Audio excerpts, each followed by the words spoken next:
organizations. It's a fully multi-stakeholder event to talk about a multi-stakeholder topic, internet governance. We have ICC, the International Chamber of Commerce, CDT, Center for Democracy and Technology, Global Digital Partnerships, and of course, GIP, the Geneva Internet Platform, who kindly is hosting today's event. We have had a series of these informal discussions over the past months, and it is our intention to continue this dialogue. The goal is simply to share information, have an open discussion, and collaborate, discuss preparations for the WSIS+10 review. I will ask Jovan to start with a brief introduction, overview of what WSIS is and why it's important that we work together for preparations. Thank you, Jovan. Thank you, Constance. Welcome to the Geneva Internet Platform. I know that all of you have been involved in many activities over the last few weeks, and even Richard, who just returned from Tallinn when he attended the NATO conference, he will tell us probably more about it. Richard? It's okay. And especially the spirit of the Geneva Internet Platform to have an inclusive, professional and neutral discussion, to have all voices heard, and I'm really happy that with our partners we'll have today's discussion on the extremely important issue, which is a great concern of all involved in digital policy. It is WSIS+10 review process, which already in a way started. Now, to economize on your our time, and we're taking it from lunchtime, which is not really the nice move, but it was the only possibility. I would appreciate if we can have a shorter statement to the point and try to relate to the discussion and build some sort of common understanding and possibly some ideas for the process. I'm fully aware that some colleagues that are involved in advocacy. You have to indicate your statement, your position, but try to be concise and to the point as much as it is possible. Now, in the preparation for the event, we outlined a few issues that we will try to tackle in a very chronological order. You can see here on the screen. We start with the broader content, context, ancient history and WSIS in 1 minute. I will try to summarize the ancient history in 1 minute. Then immediate key story is still going on. This is digital mail in Geneva. Therefore, this is the sequence. And then future, this is ahead of us, June, December. Discussions on the question how to move on, modalities for the process. Question on issues, what are the issues that will be discussed. Sync with other processes, and you know there are quite a few processes, SDGs, IANA issues. And then we have the question on operational level, complexity and limited time. Therefore, how to manage all of your extremely busy permanent missions in Geneva, how to coordinate with New York, and how it can be practically done. What are the experiences? We have quite a few facilitators with us from partner organization, and I will be inviting them to reflect on specific issues. But the floor is open, and you can just raise your hand, introduce yourself, and make your point. Well, a broader context for those of you who, well, not quite like myself, lost a hair over the IG process. You can recall that in 2003 we started 2002 with the WSIS process, with the idea that it was one of the last of the big summits, which started with the Rio summit in '92, and the WSIS summit was the last in the series of big summits. There was human rights, human settlement, human engagement. It was the last big summit. At that point, over the two phases, in Geneva in 2003 and 2005, some sort of outlines of the global deal on digital issues was prepared, and some people frame it as the Tunis Compromise, which was reached in 2005 and which created the current arrangement and framework for addressing digital issues on the global level. Now, I will move fast forward. Therefore, we are in 2005. At that time, Zuckerberg was still playing with his colleagues in Harvard while we were negotiating the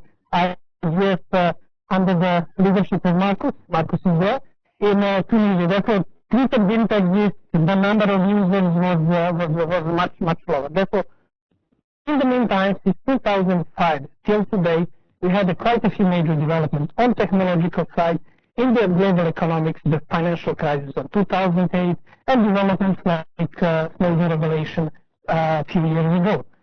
Therefore, we are now starting the process to, in a way, capture this enormous growth of the Internet, dynamic growth of the Internet, especially in developing countries, the new application, new tools, highly enabling tool, and changing context in which the Internet is used. Now, I'm coming to May 2015, and most of you were involved in the busy activities, starting with the CSTD meeting, WSIS, my consultations, ITU council meeting, and now WSIS forum, which you are most likely attending. There is a saying in the diplomatic circle that food is prepared in Geneva, it's cooked in Geneva, it is served in New York. Now, it is along the lines that Geneva is more focusing on specialized agencies, on concrete issues, and political issues are addressed in New York. Now, IG and digital policy will be part of the dynamics. And the month of May was, in a way, slow preparation for discussion, which will start in New York next month. Now, with this general introduction on the context, in which a bit longer than 1 minute, I would like to move to basically a quick outline what we can bring from discussion during this month. What are the building blocks for a possible discussion in June that will start in New York? One can get that, for example, question of a link to sustainable development goals was clearly outlined starting from CSTD meeting and in particular during the WSIS meeting. There was rarely speech without referring to SDGs.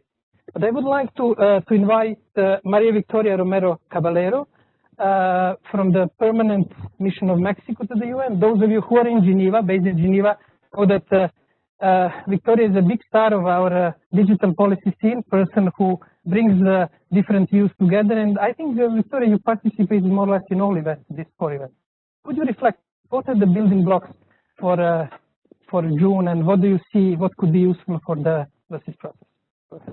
Thank you, Jovan. Good afternoon, colleagues. And thank you for the organizers and inviting me to share with you some of the experiences I had.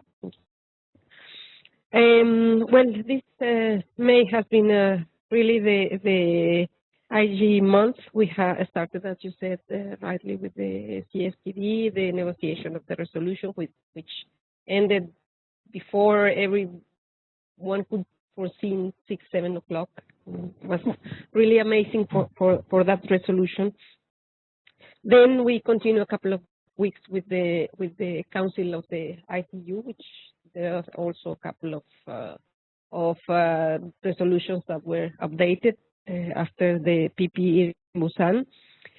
We continue with the week of the MAG member, multi-stakeholder advisory group for IGF, in which the process of selection of workshops was finished and some other definitions. And well, now this week in which we had not only high-level officials, but some other representatives of the stakeholders making their statements on the process. And having been involved in all these events, I can see that the main challenge at least for developing countries, is how to keep up to expectations and to digest everything that happened this month. We know that developing countries have limited resources, not only financial, but as well human resources. And to me, that will be the main challenge that WSIS+10 review will be. And we will have to find innovative ways for developing countries to work in a multi-stakeholder environment. That's the main challenge, and that's how we see how to help all developing countries to understand this environment, because it's not easy. It's nothing that is easily understood. So that's That's what I see, and that will be what we have to be creative and to send a message to the negotiating teams in New York. Victoria, just one question. Mexico, we have been cooperating a lot with Mexico, and it is really impressive diplomacy in many respects in the organization. Now, you have your mission with you and other colleagues following the ICT issues here in Geneva with deep understanding it. Now, how this transition, for example, in the case of countries of Mexico, will happen and transition away of file from Geneva to New York. How do you see this dynamics? And we can introduce the crystal ball exercise phase with that reflection. Well, in our case, what we do is to have obviously a permanent contact with my colleagues in not only in New York but as well in capital. And the model that Mexico is doing at capital level is an inclusive multi-stakeholder model. So first, obviously, that is being done in capital. We have our Internet Governance Manifesto, which is open to everybody, and everybody can have their opinions expressed in this model. And actually, our vision is not to have a process that is government-driven, but multi-stakeholder-driven. And well, when it comes to coordination with New York, as I said, we keep permanent contact with the mission there, and we try to provide them all the elements that we consider they will be needed. And I'm not that sure at this stage how the delegation or how because we don't know how the process which shape it will take.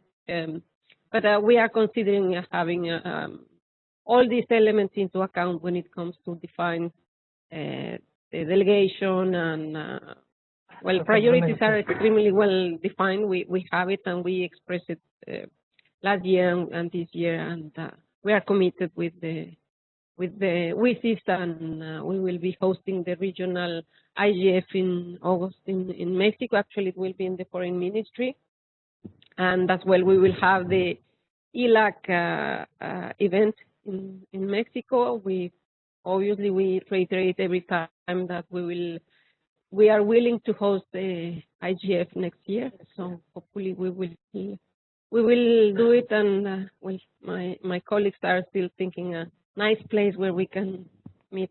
To but I'm sure that after your choice will be definitely great. At least it's not difficult to make a choice in Mexico.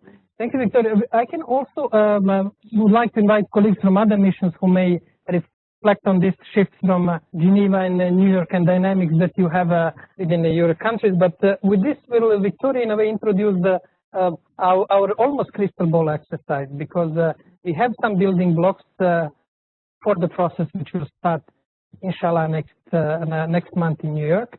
But there are quite a few open issues. And I know that Lea Kasper has been working quite a bit on modalities, how to develop the process and what are the open issues from the, let's say, procedural aspect. Lea, could you reflect on it? Yes, thanks, Jovan. And Victoria already mentioned that there's quite a lot of uncertainty around what the process is going to look like. And so I'm just going to recap of what we know, because there are things that we don't know, but there are some things that we know.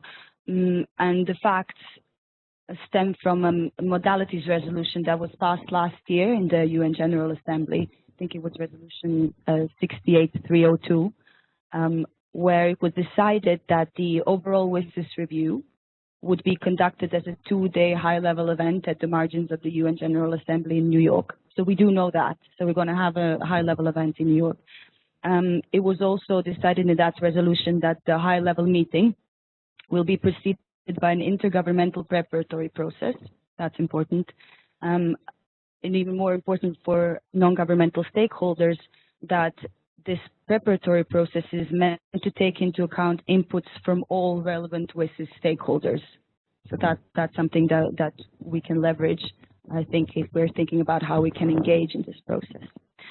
Finally, I think from that resolution, what's important to highlight that the outcome of the high-level meeting is going to be an intergovernmentally agreed outcome document. So that's what we know. What we also know is that the modalities going forward are going to be designed by the two co-facilitators that are going to be announced in June by the President of the General Assembly, and that the consultations and the negotiation modalities are going to be jointly, I think, designed between the co-facilitators and the President of the General Assembly, which is an interesting dynamic as well if we're thinking about who we want to talk to and who makes the call. So with that, I mean, and others who know more can like people from missions in New York would know more where we are on that. No, the co-facilitators are close to be announced. Hopefully, we will know soon who they will be. And in thinking about how we can engage and how, especially non-governmental stakeholders can engage in this process, not knowing what the modalities are going to be. I'd just like to mention a couple of things that a number of stakeholders have been doing. So in the past couple of weeks, a number of us here have drafted a letter that we've sent to the President of the General Assembly, an open letter on the need and calling the President of the General Assembly to open up the process and have the preparatory process and the consultations as open and transparent as possible as the modalities resolution instructs. And maybe I can use this opportunity to invite people to sign this letter. It is open, and we have submitted this to the President of the General Assembly, but the plan is now that the letter has actually, I think it has almost 100 signatories now, which is quite remarkable. We will take this back to New York again to highlight that. And other things that people have been doing, I mean, there's engagement with New York missions. That is going to be very important. And lastly, a number of our partners are working with their own governments at the local level and engaging in capitals. I think I'll stop there, and then perhaps Constance, you want to add something? Thank you, Leah. We started the map with famous Ramsfeld known knowns, known unknowns, and unknown unknowns. My handwriting is terrible, but we got a few known knowns, the modalities and the state. Just to add to what Leah was saying, the letter is still open for endorsements, and you will find it at openWSIS2015.org. I think we're 2 or 3 more signatures, and we actually have the 100 signatories for the letter. So you're all invited to go on the website and endorse the letter. Thank you. Thank you, Constance. Now we may ask Elizabeth to help us with dealing with some known unknowns or unknown unknowns. Elizabeth, please. Well, one of the things that we understood from some of the people that we have working with the UN on a regular basis, the ICC is the global business organization. So in addition to having remit in areas in the ICT space and policy areas, we also do climate change and trade policy and all sorts of things. So we actually have a permanent representative in New York. And one of the things that she was advising and helping us understand is the process, the typical process that can go through in these kind of deliberations, and how the WSIS process, being a more multi-stakeholder process, doesn't necessarily fit into the classic model. So if the UN General Assembly President is asked to do the consultation with stakeholders, typically his office would look to the NGO liaison grouping. And I'm not sure of those of you that are non-mission stakeholders around here, how many of you are registered with the NGO liaison service in New York and feel like, you know, your voices would be properly and in a balanced way heard through that mechanism. So I think both in relationship to the letter that we've written and also the process that we look to execute moving forward is to let the UN General Assembly President know that there are an engaged group of stakeholders who have contributed to this process very thoughtfully over the years with all sorts of learnings and understanding to this. And so to make sure that that process that is developed is unique and reflective of what is original about the WSIS process. Having said that, there is also this question of what will the negotiation be like? Will it follow a typical intergovernmental negotiation? Is there clarity on whether there will be any access whatsoever for stakeholders in the negotiation process beyond simply through a government?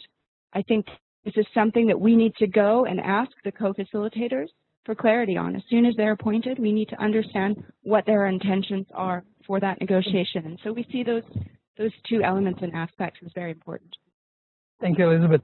Well, I would like to open the floor for the comments on this first phase of trying to sort out known unknowns and the other elements. And I know that whenever we open the floor for the questions, we have reserved the space and place for Richard. And although he's coming from Tallinn, I thought he would be tired today, Richard. But no, you will come with your comments, please. Yeah, thanks for that. I haven't heard anything that differs from what you've said, and I think you're very right to focus on the process at this stage.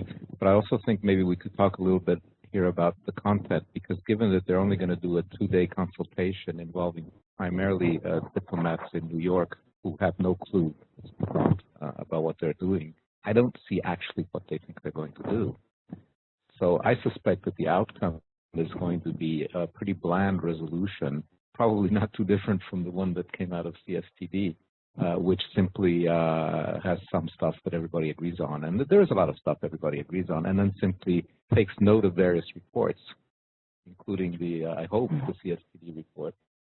For sure, at least one of the UNESCO report, maybe not the second one, and the stuff that came out of the WSIS, what was it called, WSIS+10 high-level event. I honestly don't see what they're going to do other than that, except make nasty remarks against each other like they like to do. But that will not show up in the Richard, you're not optimistic that there will be any advancement on any topic. It will be more or less business as usual. Well, it has to be adopted by consensus. I don't see any more consensus now than we've had for the past 10 years. Thank you, Richard. You mentioned the CSTD, and we have now a great presence with Anne and Mary from CSTD. I thought of just inviting Anne to reflect on maybe on the May exercise and a bit of the crystal ball exercise, as much as you can do it. Thank you. Very much, Jovan. First, I must say thank you and the Geneva Internet Platform. I think the series of events that you are organizing is extremely helpful. I really think so, and thank you to you and your team. Now for this CSTD meeting in May, in a way, it was, I would say, almost only a one-day discussion to try to deal with all the issues which are contained in the Geneva Principle and Tunis Declaration. So by essence, it was almost going to be very reducive in terms. I will just flag a few things. There are many other things. Actually, the discussions are a webcast. So if you want to look at them, they are actually very interesting in terms of position. There is no major change in dividing line, but some nuances. And nobody wanted to take a position because everybody is waiting for June. So you are not going to put your card on the table, basically. So I'm not at all surprised of what ended up in the resolution. But anyway, there are only 3 things that I'd just like to highlight among a multitude of others. The first one is that, the WSIS vision, the first paragraph of Geneva Principles is like a philosophical statement. And basically, it still remains very, very valid. So it's very, very important because it has the key elements of, what should be an information society. And everybody, with no exception, and I'm turning to Murphy, agreed to that. The second point is definitely the SDGs connection. But there it's very unclear how you are going to do a connection with an event which will take in September, and everything is already on the table. And there is this feeling we are a little behind it as far as it is. So how the goals won't be changed. So everybody is saying that there will be changes in the targets and the indicators, but it would be highly unlikely that there is something special on the ICT AD. From what we understand, the text is as it is, which does not prevent us to move on the target and other things.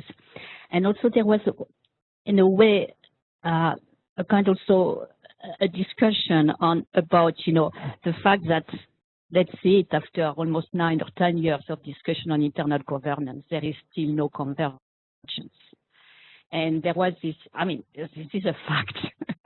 We can say we are approaching convergence, but de facto they are, you know, our report really says it quite clearly.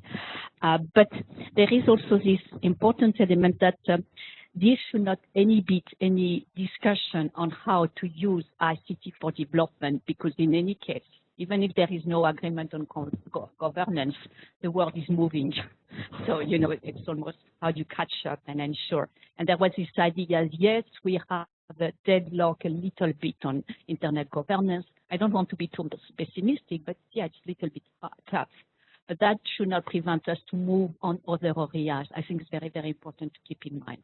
Perhaps the fourth point, which I did not mention, is that there was discussion about multi-stakeholder ASEAN, how to make it effective. And it's like a kind of always an underlying discussion. And actually, it resonates very much with what Leah says and how to involve multi-stakeholder in the most efficient way in an environment which is not used at all to multi-stakeholderism. In New York, it's a little bit worse than in Geneva. That's going to be a challenge. And you know, the approach that you are making is actually quite good. The last point in June, I doubt that the meeting which will take place, supposed to take place on 9 and 10 of June, if the co-facilitators are appointed, because they are not yet appointed, and we are almost 1 week from that meeting, I don't think it will end up with a resolution. It's much more to see, you know, how we are going to go and what are the issues on the table and so on. And speaking just the beginning. Very uphill battle up to December, but there is a lot of goodwill, so let's do our best. Thank you. And one point that you mentioned is that in a way, dynamics which we have in Geneva, regardless positions of different players, is more inclusive. In a way, the approach, multidisciplinary approach and involvement of different actors is in a way socialized in the Geneva community, which is not necessarily the case in New York. Therefore, you see it as a bit of a challenging aspect of the process.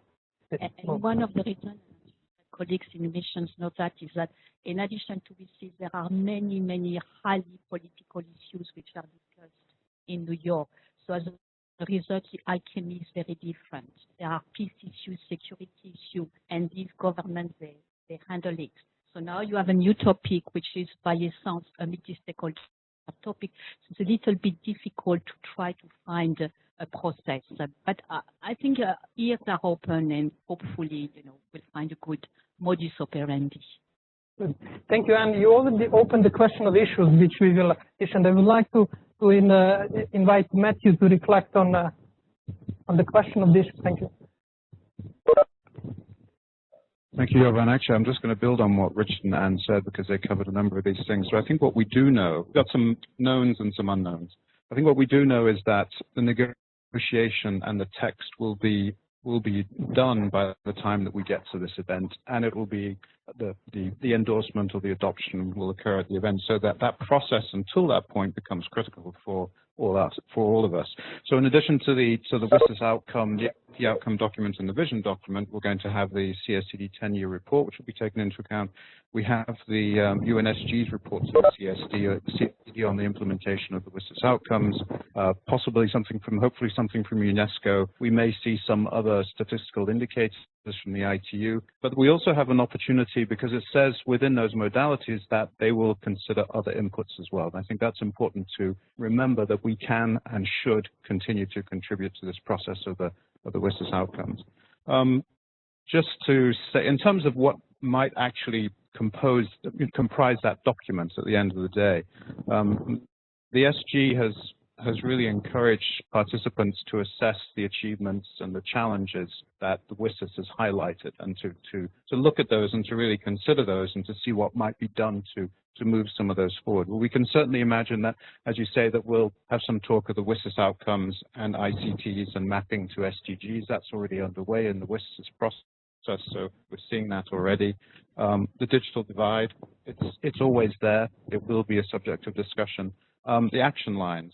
what will be said about the action lines. Will there be some suggestions to change those action lines or to adapt them or to look at them again? I think that's a question mark.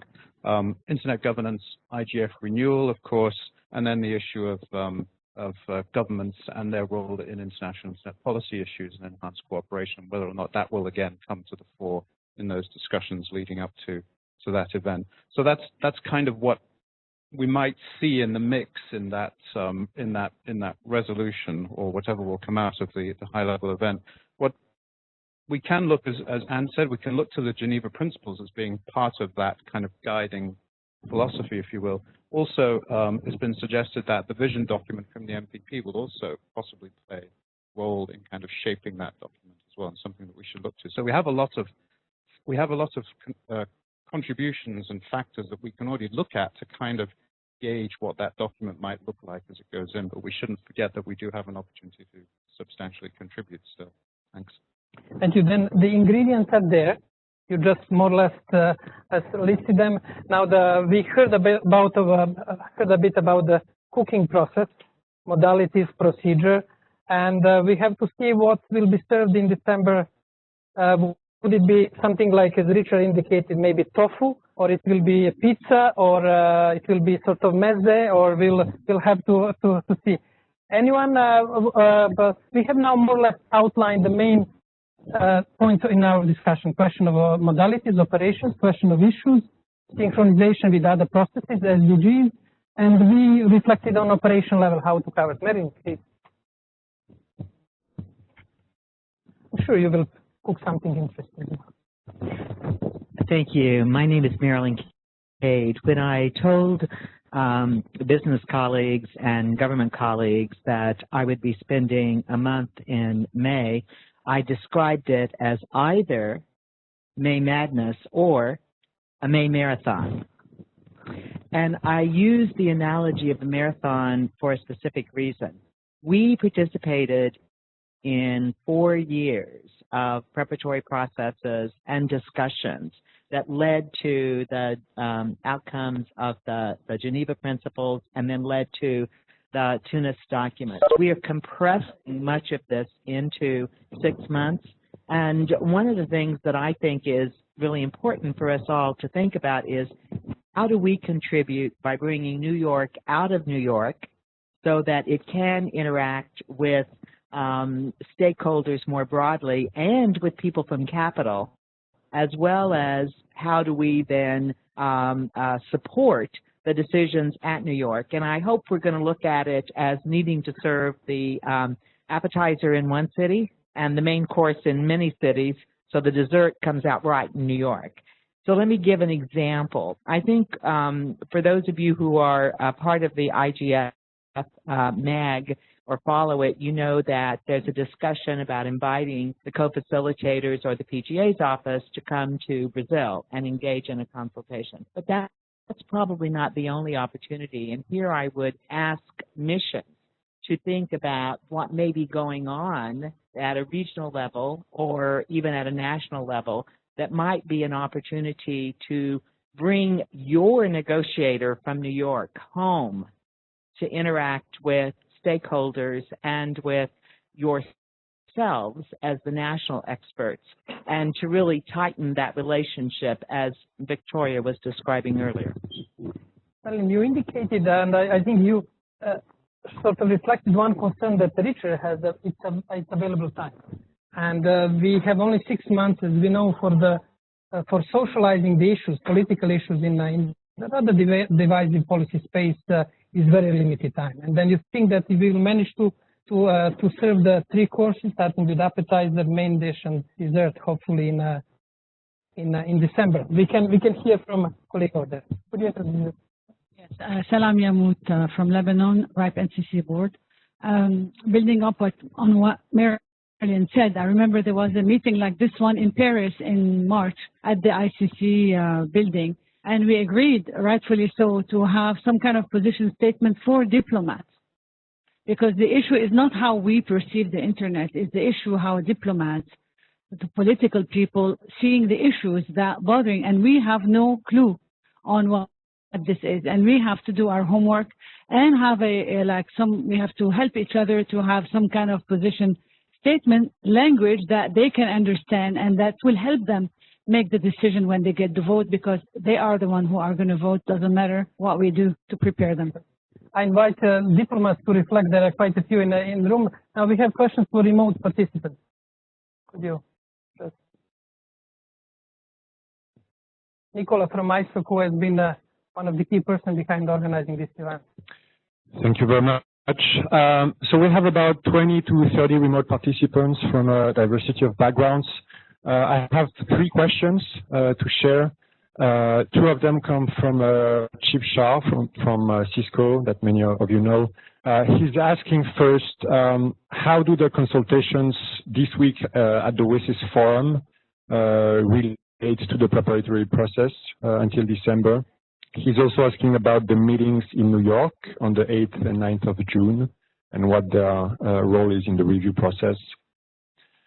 Another question, what is the likelihood of the December meeting calling for a new WSIS summit in a few years, in 2020?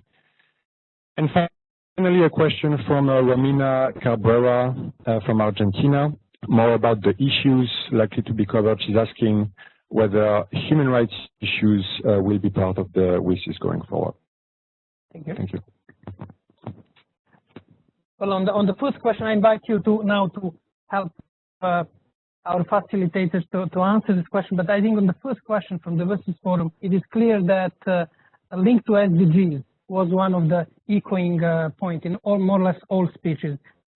There is very little, and I think Anne mentioned it, there are very little concrete ideas how to link it, because SDGs are already in the final phase, and it's not very likely that we can reopen negotiation on the SDGs.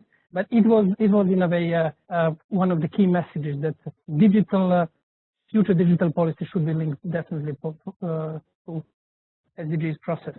Now we have the second question, which is on the meeting in New York. Richard would like to reflect on it. No, to Chip's, Richard Hill here, to Chip's first question, unless I missed something, there's no, I'm sure Marilyn was paying attention, there's no formal link from the current WSIS forum into anything else. Exactly. Yeah, but there's no formal link. On the other hand, as was said, they're looking for input, so anybody can pick up anything they like from the current WSIS forum and put it in, but somebody would have to do that. There's going to be no automatic link at all on that. And then as to whether or not they would convene a new summit, probably difficult to say, but we all know that once things start, they never end. So I don't think necessarily there'll be another summit, but there'll certainly be another something.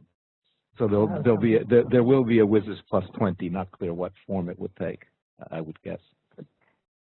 Could anyone provide more? Human rights definitely are still there, because that was in the preamble that everybody agrees to, that was cited earlier by our colleagues from CST. Human rights. Yeah, clearly they're going to continue. What about meeting in New York? Could anyone reflect on the at least known unknowns about meeting in New York? Thank you. Maybe others know more about this meeting, but apparently it is a group of experts who have been invited on 8th and 9th of June in New York to reflect on the issue of sustainable information society. I think that's the correct title. It is my understanding that there are also observers who have been invited to participate, and there will be some sort of report synthesis of the discussions.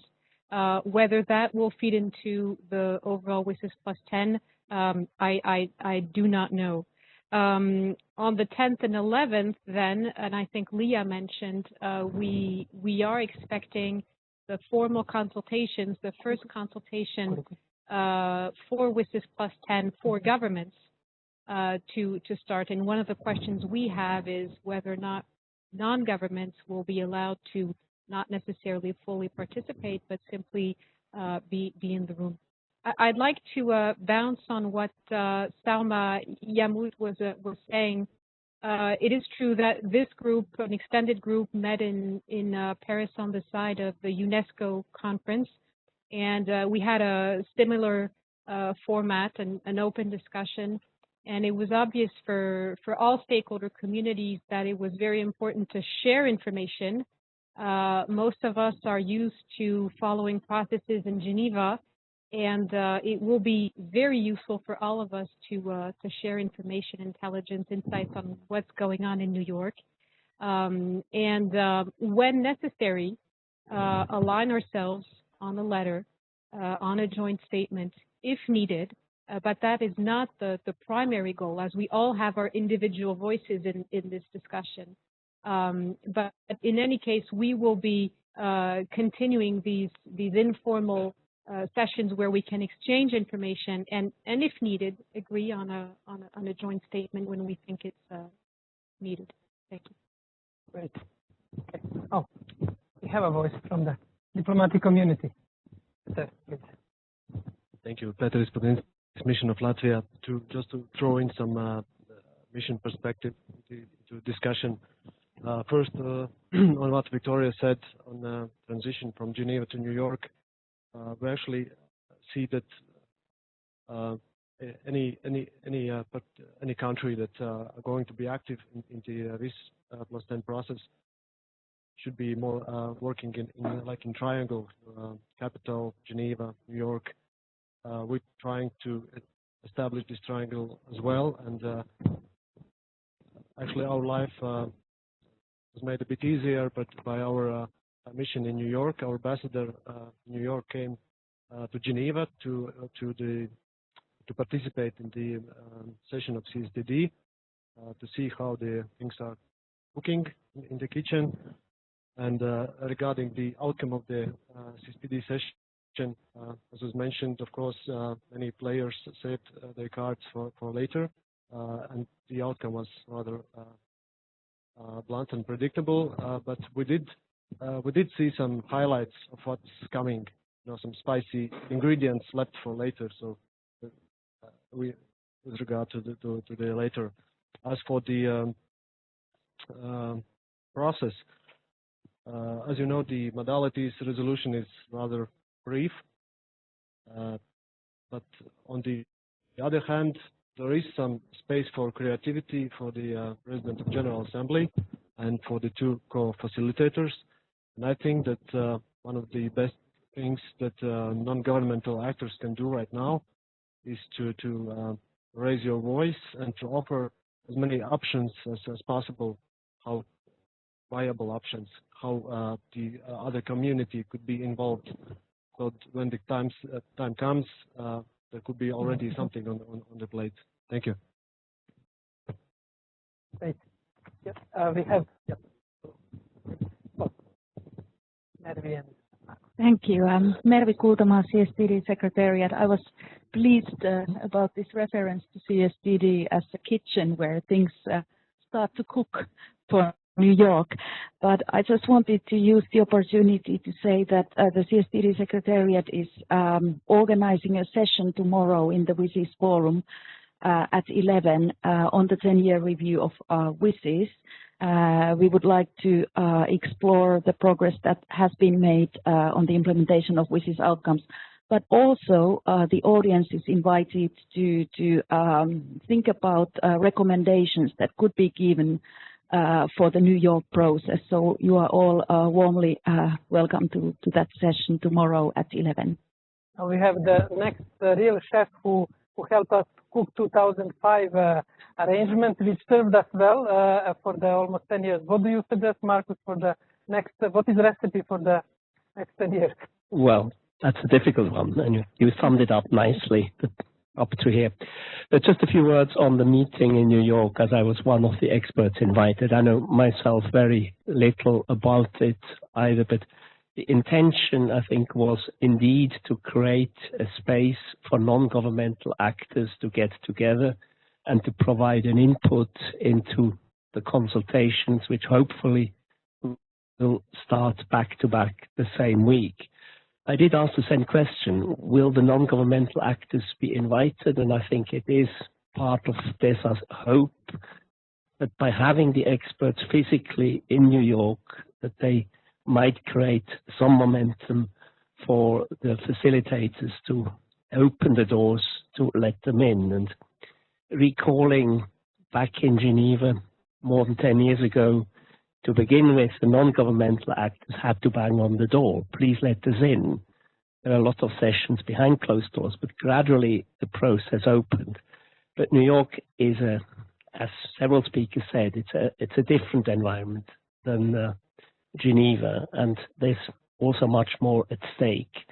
And seen from many New York missions, they don't want to open a precedent for other areas of negotiation. So that will be extremely tough to deviate from traditional GA procedures. And I was told when asked that I was in New York a few weeks back, and the UN people in charge said that UN procedures will apply. So GA procedures, that does not preclude briefings outside the General Assembly, but the doors will remain closed. Well, physically, maybe some will be allowed in, but as spectators, and they will not be given the opportunity to provide opinions, to speak. So it will be tough, but I think we also talked to the Danish mission, and it is clear that the Danish presidency has every intention to be as open and inclusive as possible, and to interpret the rules in as flexible a manner as possible. But all this is not settled, and I think the initiative to write letters and to keep pushing is what we can do and what we have to do. But I don't have a recipe, I'm afraid. Thank you, Marcus. It is always tricky with closed doors, as you know from the developed. Miguel from the Permanent Mission of Paraguay. Thank you very much, John. And good day, everybody. I just wanted to add to what my colleagues already said.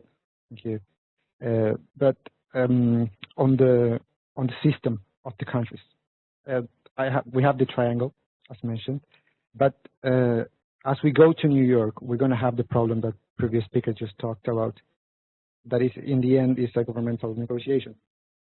But governments can be influenced. Don't just have the idea that governments are just this bunch of diplomats that are going to just go and do the same thing as usual.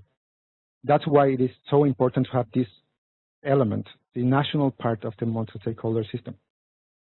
And what the international community can do there is to go to the countries as one of one and influence there, the private sector. And the way to do that is the outreach, is to make it as public as possible, so governments are in the obligation to just take that into account. That would be Mexico's example is very good. I think my own country is in an open process for that, but still in a lower level. And I think my case, or our case, is the case of most of the developing countries.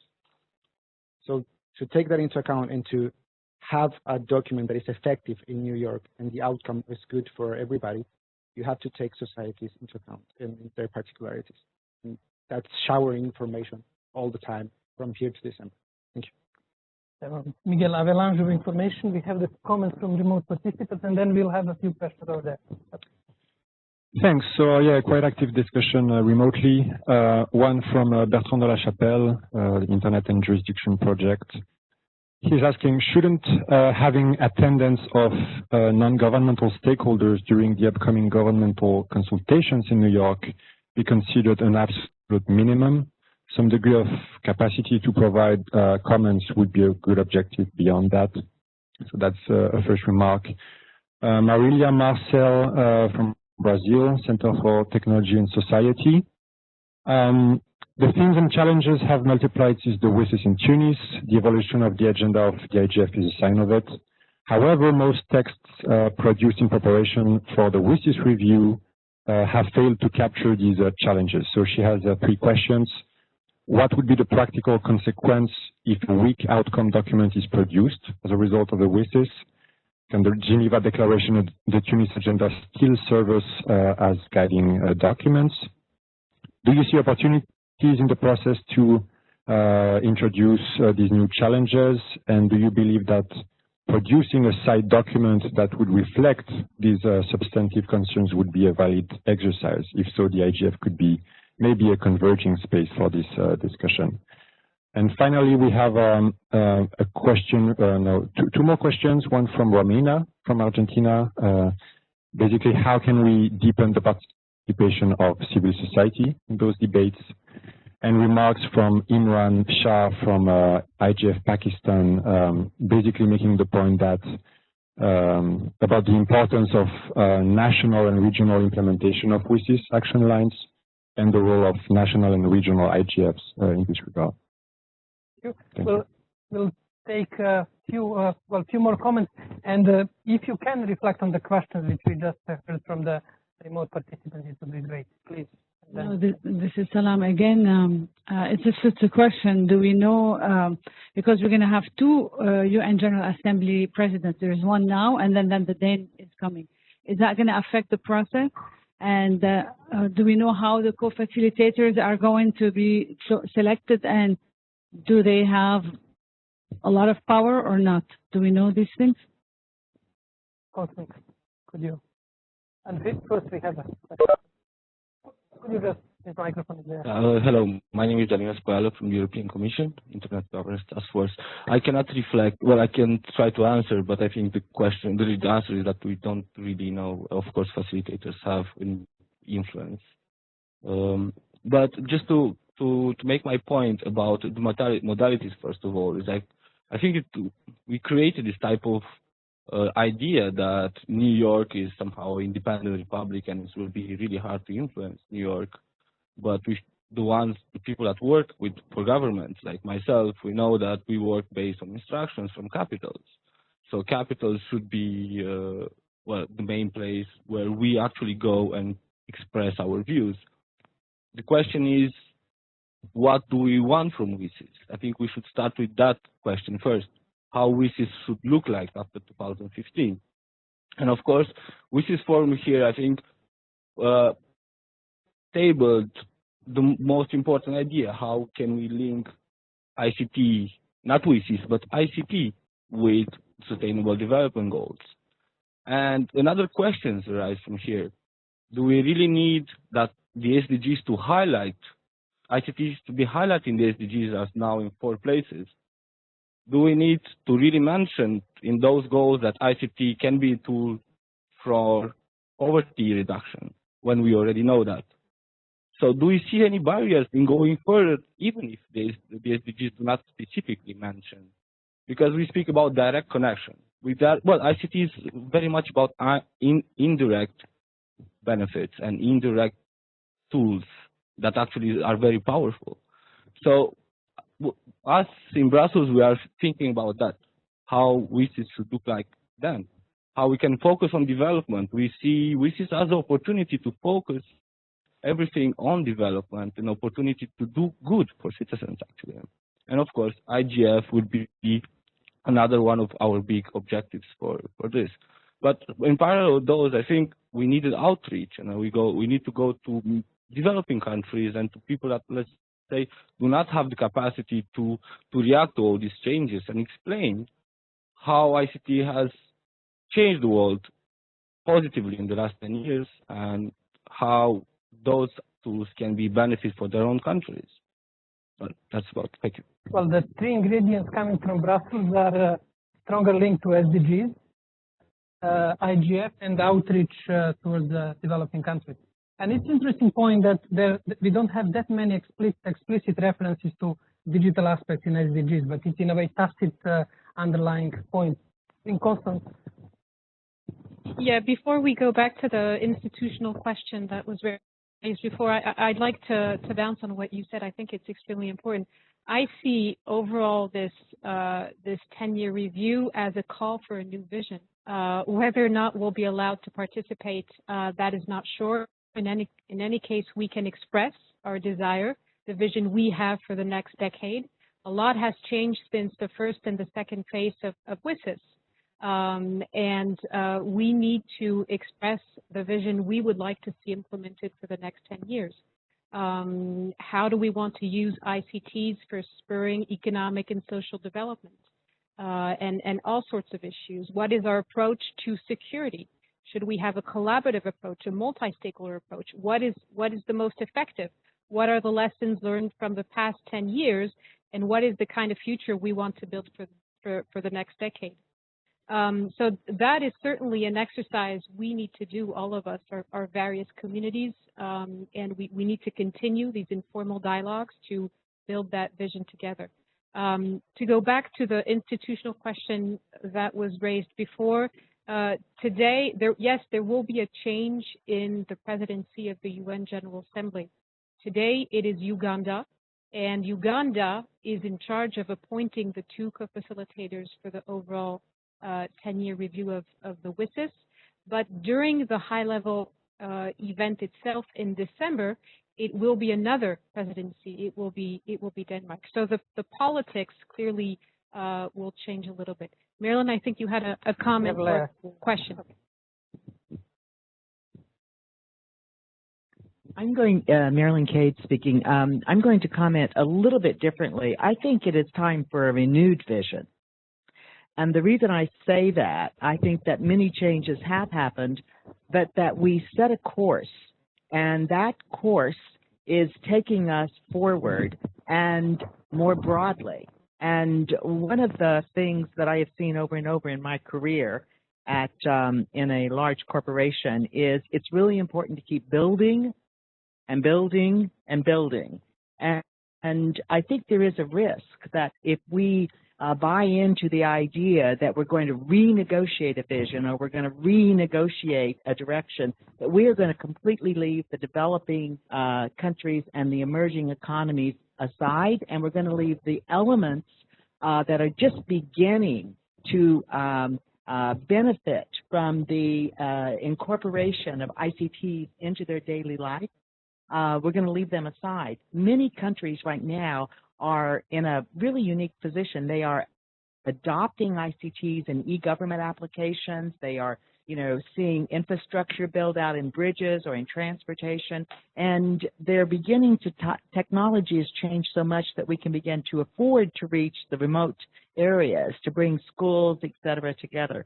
The thing that I heard in my engagement during the CSTD with the developing country representatives there, who are not in this room today, and I want to point that out to all of us, is that what they wanted to talk to me about was how the SDGs can be linked to the post-2015 WSIS activities, how the SDGs and the post-2015 development agenda are going to bring the promise that we agreed on together in 2005 and make it real. So I look at this as, how do we renew this vision and broaden it? Yeah, but we'll take a few more questions then. We have, Richard, if you don't mind, there is the first question. Yes, please. Good afternoon. My name is Liesl Franz, and I'm with the State Department in Washington. I have to say I'm very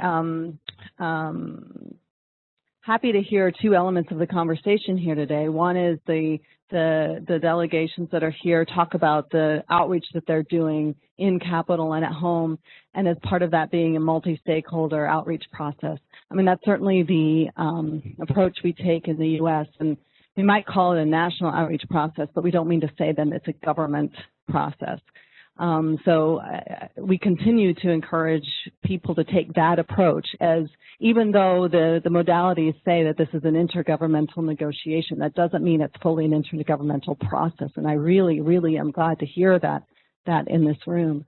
The other thing that is also, I'm also happy to hear about is the focus of the discussion today on the development aspect of this. That is such a key and core component to the WSIS review. It's not just all about internet governance. So I do think that's a message that we need to continue to push forward. And in fact, the high-level experts, or the experts meeting that's happening in New York just prior to the first meeting, is meant to be that. As I understand, I received my invitation, so I'm trying to decipher what exactly I'm meant to do when I go there, but to make that connection between the development aspect and the governance aspect, and the connection between the WSIS review and the SDGs. So this conversation is a good one in both of those regards. So thank you for that, and thanks for organizing this and for the delegations coming here today. Yep. Richard, if I can just, Marilia mentioned the possible scenario if you have rather bland, and you pointed that you shouldn't expect anything spectacular in December. Could you reflect on that possibility? What if we have just generic or general on the vague statement? Yeah, actually, I wanted to support what Marilyn said. So for those of you who know, that means radical civil society is actually supporting something business said, which can happen. Because the point is, I think everybody agrees. Well, let me rephrase it. I was at the long session at WIPO where we had 2,000 people listening to all the set speeches. As far as I can tell, everybody said the same thing. ICTs are very good. We need more ICTs, and here's what our organization is doing to have more ICTs. We can all agree on that. Whereas if we start parsing whether enhanced cooperation means that the U.S. should be less dominant or more dominant, or whether technologists should have more or less say, we're not going to agree. Or should we stop mass surveillance? Let's not even open that one up. So I think it will be opened up. We saw it at CSTD. There will be fireworks, but I don't think the outcome document will say anything, and that's fine because you need to let people vent. You need to let people say, here are things we're not happy about. But in the end, we do agree on a whole bunch of things. So I think that a bland outcome is actually not a bad thing. And I think especially if it restates the things that everybody has agreed on. And you can look at the last 10 years two ways. Either we didn't progress very much, or we progressed quite a lot. It's always half full, half empty. Yes, we could have done better, but yes, we also did a lot. There's a lot more people connect with the internet, et cetera, et cetera.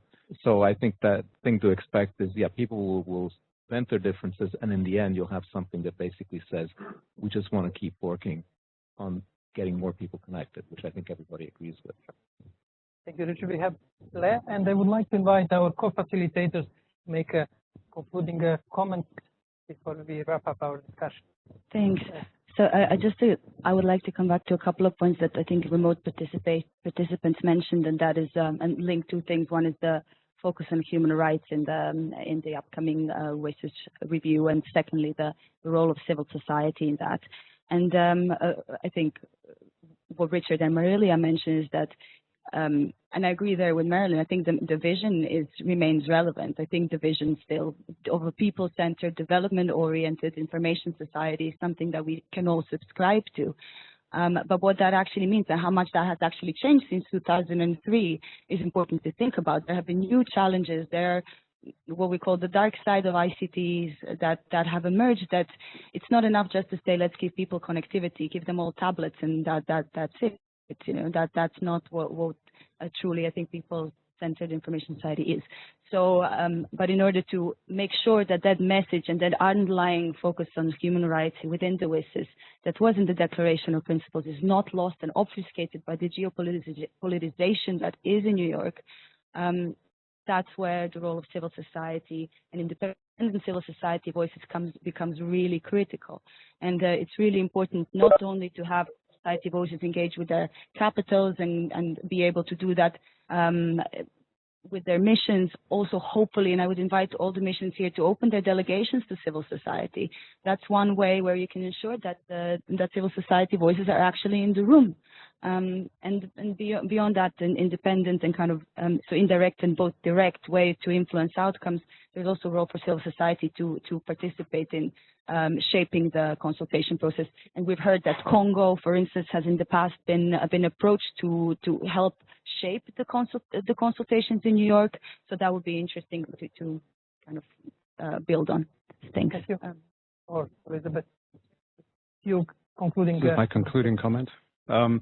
I'd just like to say thank you very much. This has been incredibly useful. I've loved the format and the interactivity and the sharing of knowledge, and I think we should do more of these kind of sessions. Couple of takeaways. I like the idea of looking at this with a bit of creativity, a little bit of thinking outside the box and seeing how we can work with those modalities. I think that's a great lesson for us to take away. Again, as I said earlier, I think we have to remember that this isn't entirely closed. We have opportunities for feeding into this process once the facilitators have been announced. That's an important takeaway. And just on the issue of local, I think a question came from the remote. I think we live in this and work in this little bubble in Geneva and New York and elsewhere, but I really took heart from what was said by the government representatives that, you know, they're open to listening, and we really do need to engage at the national level. And we have, across stakeholders, incredible resources. There are ISOC chapters, there are chambers of commerce, there's plenty of civil society organizations at national level, and that's some resources, and those are voices that I'm sure those governments will be very willing and happy to listen to. Thank you, Matthew. Elizabeth. Thank you. I reiterate Matthew's sentiments that this has been very, very useful. I thank ISOC and our hosts as well for allowing us the possibility to get together again and to build on what we started in March, which I think is a very fruitful dialogue and a helpful way for us to cooperate moving forward. I would say three things that I will walk out of this room really thinking about is the relationship of the SDGs and ICTs at a level at which we can start communicating and not worrying about whether the text articulates it, but that we can actually communicate what it means for the innovation and technological advancements that are happening in the world that are actually addressing poverty issues. Because we know they're out there, they're not mentioned in the UN text, but maybe we need to, as our chair talked earlier this week about, you know, smart water systems, smart energy, and all of those grids and all of those kind of things that are actually making a difference to the fundamentals. I think the second about capital outreach, that's obviously a really useful thing to hear and understand from a stakeholders' perspective. We do have our national committees, and we do work with business on a number of issues, and sometimes it's hard to get their attention the same year that they're negotiating climate change and other issues. But I think that as we work together as stakeholders looking at national opportunities to cooperate as well, it's very powerful. And the cooperation and I think commitment in the room is also something that I'm going to walk away with. And I just want to finish on one note about we've talked a little bit this week about man panels, all man panels, and manuals. There we go. And I think I just want to include that in this conversation, because the ultimate issue behind that is not about justice or fairness or inclusion or make me feel better about myself. It's about diversity. And I think, you know, neuroscientists will back us up that all of us, having spent time in this room today, are smarter leaving the room because we have different perspectives, because somebody else that can see what I can't see behind me, that can see the angle that isn't in my peripheral view, is pointing it out to me. And I think that when we talk about a multi-stakeholder model, it can sound really fuzzy and warm, but it's real. It's efficacy. It's actually strengthening each of our capacity. And as basic as that may sound, I think that we shouldn't lose sight of that. And it's really important that we don't get lost in the words that get dragged around for decades. They have meaning and utility. Yep. Gloria. Thank you, Jovan, and thank you, Constance, for this opportunity. It's been great, and it's always nice to have this type of conversations. And I came with a few doubts, but now you made my report for capital. At least I have new ideas that I will share with them, and I just stress what my colleagues from other missions say, that it is important advocacy, and we are committed to that and working with all stakeholders, as I said. And well, from here, lots of ideas, and we will as well try to do it in the commitments we as Mexico have in the coming months. And well, hope to see some or all of you in Mexico in August, and hopefully it will be timely to get some results and take them to New York. Thank you. Thank you very much. I think the next time we have a similar discussion with GIP and our other partners, we'll have a better idea of the issues, the agenda, and what we might want to do is talk a little less about the process and really dive into the topics, the issues that are on the table in New York. my takeaway on top of, in addition to what has already been said, I think is the necessity for all of us, including ISOC, to work through its network of chapters and individual members, organizational members on all continents to make sure that developing countries have a voice in this discussion. And some of our organizations are equipped with such a network, and I think we really have to use that network to provide a chance to local communities in developing countries to have a voice. Thank you. Constance? Well, I would like just to conclude with a few summary points. I think we reduced the number of unknowns in all the Rumsfeld methodology, clarify some known unknowns and restated known knowns. And we used basically metaphor of cooking. There is not yet clear idea what will be served in New York, and we have quite a few interesting ideas and ingredients, and more or less covered all main points that we plan to cover for today in quite interactive discussion. Now, I wanted to start this session with one exercise, and I would like to invite you during the sort of informal part of our meeting to do it. We usually ask our students, and it's related to Elizabeth's comments about, in a way, empathy and building trust. We ask our students to take a finger and to write capital A on their forehead. And do this exercise while you're socializing. It could look strange, but the point is that you will see the results. We usually write capital E in a way that the other side cannot read it. And what was the conclusion of our discussion is quite a high level of, I would say, policy empathy, trying to understand the position of the various actors in the room. And it's a promising sign for the continuation of discussion in New York. This is one message that we are sending from Geneva to New York. Thank you very much. All the best.